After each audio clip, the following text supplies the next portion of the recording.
Well, yes, my lumpies and germs. So, I noticed recently that every June, it's considered Bandicoot month. Around this time, a lot of Crash Bandicoot themed videos pop up on my For You page, especially ones by Cat Icarus, since like around this time frame, specifically like every June, he makes a Crash Bandicoot video. And since the last 2 years he hasn't made one, I thought, why not? I like Crash Bandicoot. Why not celebrate it? Also, I beat the Wrath of Cortex. Crash Bandicoot needs no introduction. The original Naughty Dog trilogy is considered one of the best 3D platformers of all time, with fantastic gameplay, wacky visuals, characters, and a banger sound. Wait a minute. I already talked about this on my channel. Yeah, long story short, Naughty Dog moved on, Universal handed the rights to other developers, Traveler's Tales got it, and they made a follow-up to Warp named Wrath of Cortex. Yada yada, let's get into the game. My name is Tobuscus. I'm a black man trapped in the white man body. Wrath of Cortex is a follow-up to the original Crash trilogy, even being referred to Crash 4 in Japan. The game introduces Crash Bandicoot. Basically, he's Crash if he hit the gym and took roids. He's backed up by 4 elemental masks representing different forces. Long ago, the 4 nations lived together in harmony. And your goal is to defeat them to save the world. Pretty straightforward, right? Well, the game throws a lot, and I made a lot of stuff at you. It pretty much has the attention span of a YouTube Shorts feed. We got railway shooters, Minecraft races, Super Monkey Ball, Jetpack Joyride before Jetpack Joyride, and underwater missions where you pilot a yellow submarine. I think wherever I travel Tails must be a massive fan of the Beatles. This might be the video game of all time. With how wild and experimental Wrath of Cortex is, surely it must be good, right? Well... For platforming, sections are actually pretty solid. Crash controls decently, he's a bit slippery at first, but you get used to it. Movement feels smooth, especially when you unlock things like the double jump, which honestly makes everything feel way better. I really enjoyed level 11, the Gauntlet. It's a fast, focused, and all about timing and box jumps. Plus, the medieval castle aesthetic is great. There's also Coco levels sprinkled throughout. They're not as strong as the Crash stages, but I do like the Japanese-inspired aesthetic. They've got a nice vibe, and they're saying they were in 2 different genres at once. Uka, save me. No. Oh my god.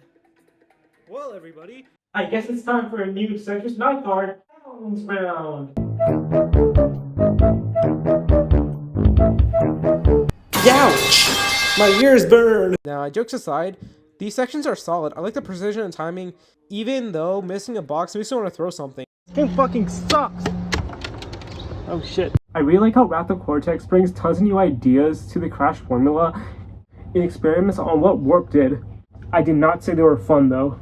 Yeah, the biggest issue with Wrath of Cortex is that experimentation kind of falls flat when you're actually playing it. First up, the space shooter sections. These are messy. You get thrown in with almost zero explanation, the game just expects you to figure it out, while enemies fly at you consistently like you're a top 1 in a Tetris 99 lobby. And the level sinking feeling, you're trying to take out ships from a long range distance, but the charging takes forever, while everything on screen is attacking you, it just turns into total chaos for no reason. How the fuck can I even beat this? Why you bully me? Crash Bandicoot accidentally invent bullet hells. The underwater levels are just fine, but once you get into the yellow submarine, the difficulty drops out hard. You can just basically clear everything by setting the A and B buttons, and the slow turns makes it feel less engaging and more boring. Lie! There's a car level and oh my god, the controls are so sensitive. One tiny tilt of the stick and you're off the map, restarting the whole section. I couldn't fucking see that from a mile away.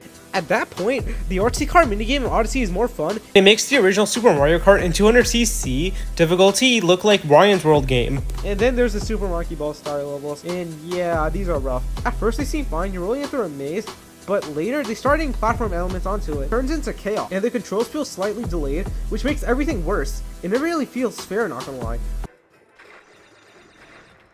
Also, there's barely a difference between the mech and the bazooka sections. It kind of feels like they're just reskins of the same idea, but way worse than how it was in the other games.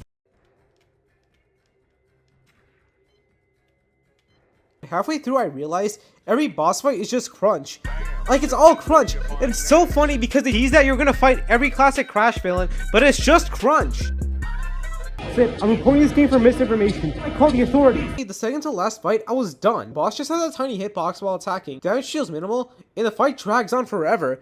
It's like trying to jab Bowser in Smash Bros for 10 minutes straight while slowly using your mind. And at that point, my brain just turned into mush, and I needed therapy. So, tell me what brought you here today. Crash Bandicoot.